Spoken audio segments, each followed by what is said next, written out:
অত্যাচার নির্যাতনের শিকার হয়ে কোথাও সামান্যটুকু বিচার পায়নি।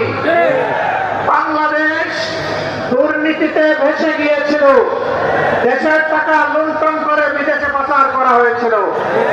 এক নয়, দুই নয়, 28 লক্ষ কোটি টাকা বাংলাদেশ থেকে বিদেশে পাচার করা হয়েছে, যা বাংলাদেশের এবারে বার্ষিক বাজেটের 7টা বছর কাভার করে সেই মুদ্রা বিদেশে পাচার করা হয়েছে।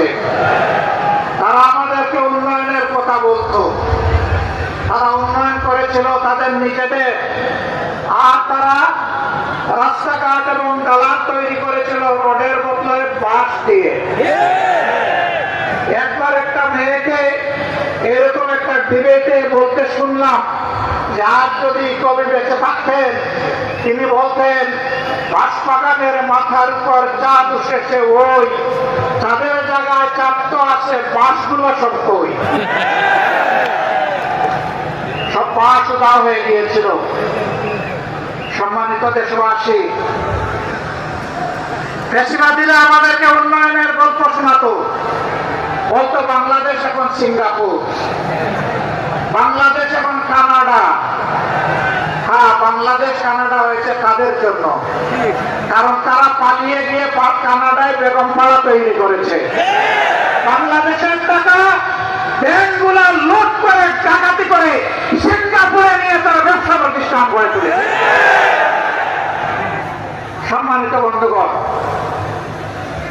এই দেশবাদ শুধু প্রতিপক্ষ রাজনৈতিক দলকে আঘাত করে নাই, তারা বড় আঘাত দিয়েছিল আলিম ওলামার উপর। হেফাজতে ইসলামের নেতারা সারা দেশে অন্যায়ের বিরুদ্ধে প্রতিবাদ করেছিলেন। আল্লাহ এবং আল্লাহ রসুলের বিরুদ্ধে কিছু সংখ্যক বেয়াদব প্রকাশ্যে চর্চা করেছিল, তাদের জবাব দেওয়ার জন্য শান্তিপূর্ণভাবে রাজধানীতে তারা একত্রিত হয়েছিলেন। 13 সালের 5 মে সেখানে ভরপুর হামলা চালিয়ে রাতের অন্ধকারে অসংখ্য মানুষকে খুন করা হয়েছিল।